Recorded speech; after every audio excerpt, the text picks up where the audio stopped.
Baik, assalamualaikum warahmatullahi wabarakatuh. Alhamdulillahirabbil wa bihi nasta'in wa ala umuri waddin wassalatu wassalamu ala asrofil anbiya'i wal mursalin sayyidina Muhammadin wa ala alihi washabihi ajma'in amma ba'du. Yang saya hormati dosen pengampu Fakultas Islamic Marketing dan Manajemen Bapak Adi Mursalin. Baiklah, di sini saya akan membuat suatu video record pertemuan ke-10. Langsung saja baca Al-A'raf 7 dan 31, Al-Baqarah ayat 2, 168, Al-An'am ayat 6, 118, dan jelaskan arti dan kandungan isinya. Ya bani Adam hadaku atinakum adakahum masjid wa kawa wa syambu wastarafu inna hibba masyafa'inna. Wahai anak cucu Adam, pakailah pakaianmu yang bagus pada setiap masuki masjid, maka makan dan minumlah, tapi jangan berlebihan, sungguh Allah tidak menyukai orang yang berlebih-lebihan. Kandungan pada ayat yang lalu, Allah memerintahkan agar manusia berlaku adil dalam semua urusan, maka pada ayat ini Allah memerintahkan agar memakai pakaian yang baik dalam beribadah, baik ketika sholat, tawaf, dan ibadah lainnya. Allah juga memerintahkan manusia untuk makan dan minum secukupnya, tidak berlebih-lebihan. Allah Subhanahu wa taala berfirman, Ya ayyuhan nasu kulu mimma fil ardi halalan tayyiban wa la tattabi'u khutuwatis syaitan innahu lakum aduwwum mubin.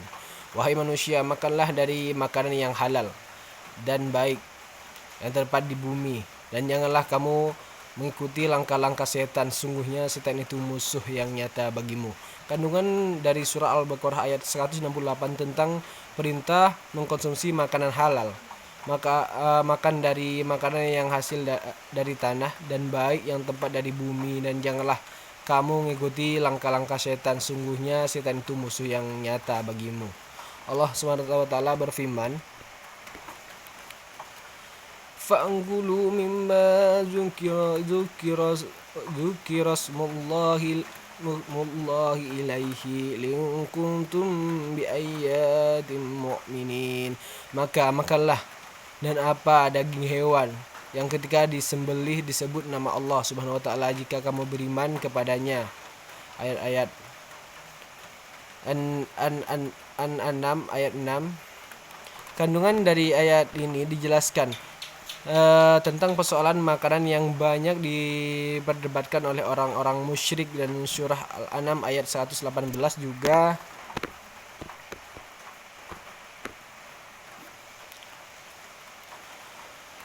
baca surah Al-A'raf ayat 7 157 dan Al-Isra 17 dan 29 jelaskan artinya dan isi kandungannya. Allah Subhanahu wa taala berfirman, Allazina yattabuna ar-rasula an-nabiyyal ummi allazi yajidunahu maktuban yadahum fi tuwati wal injil ya'muruhum bil ma'rufi wa yahum 'anil munkar wa yahillu lahum طيبة ويحرم اللحم القبائش ويضع عنكم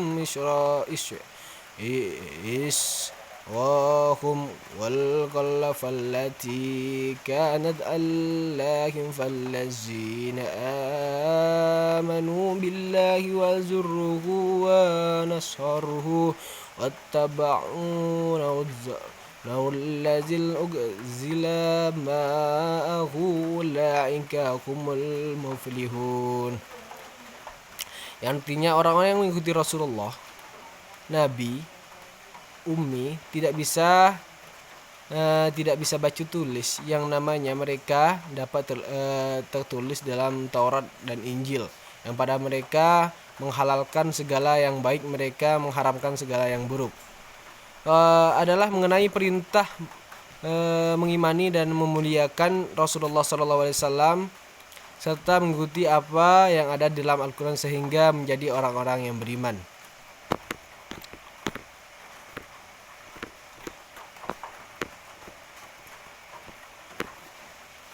Apa yang dimaksud dengan perilaku konsumen menurut para ahli? Jelaskan.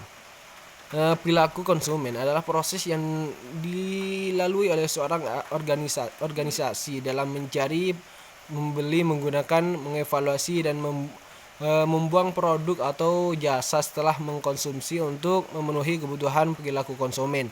Dan diperhatikan dalam beberapa tahap, yaitu tahap sebelumnya pembelian tersebut dan setelah pembelian. Secara umum definisikan perilaku konsumen adalah interaksi dinamis antara pengaruh dan kognisi, perilaku dan kejadian di sekitar kita, di mana terdapat aspek pertukaran di dalamnya. Peter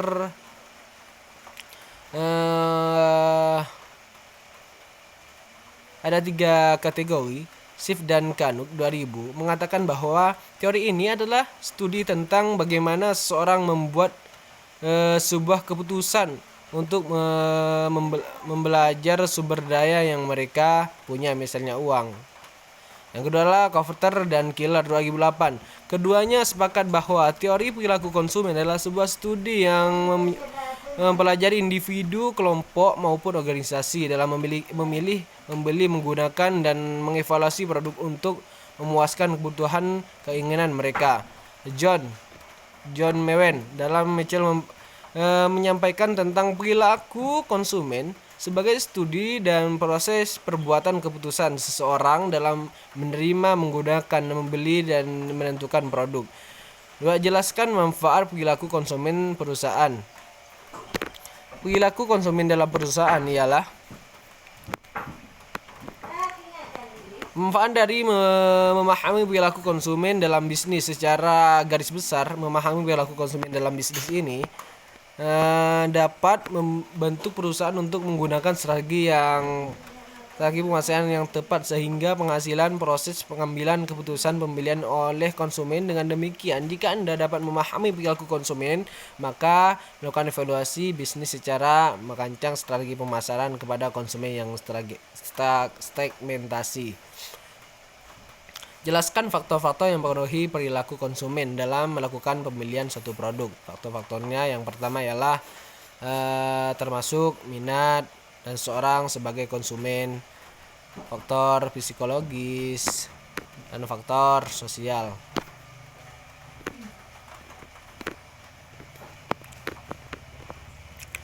Bagaimana faktor pribadi mengaruhi perilaku konsumen dalam membeli suatu produk? Faktor pribadi, faktor ini termasuk minat dan pendapat seorang sebagai konsumen. Secara khusus, faktor ini juga dipengaruhi oleh faktor demografi seperti usia, jenis kelamin, budaya, referensi, latar belakang sebagainya pribadi. Faktor yang kedua ya faktor usia, pekerjaan, kondisi ekonomi, gaya hidup, kepribadian, dan konsep diri. Jelaskan yang termasuk faktor fisiologis. Faktor psikologis ini adalah disiplin ilmu yang pelajari lebih dalam mengenai mental, pikiran, dan perilaku manusia. Disiplin ilmu ini meneliti atau pemikiran manusia dan alasan dibalik perilaku dan tindakan tersebut. Ilmu psikolog ini seringkali dimanfaatkan untuk menyelesaikan masalah untuk mencari solusi tepat dalam serangkaian aktivitas manusia yang kompleks. Bagaimana faktor psikologis mengaruhi perilaku konsumen dalam membeli suatu produk? Faktor psikologis ini meliputi responden individu berdasarkan persepsi dan sikapnya terhadap secara khusus. Faktor ini juga termasuk persepsi dalam sikap individu tentang kebutuhan sebagai konsumen. Yang ketujuh, apa yang dimaksud dengan faktor sosial? Faktor sosial ini sendiri menurut Bloom dalam studi 2009-82, faktor sosial adalah faktor yang menghubungkan keluarga, perdagangan, pekerjaan.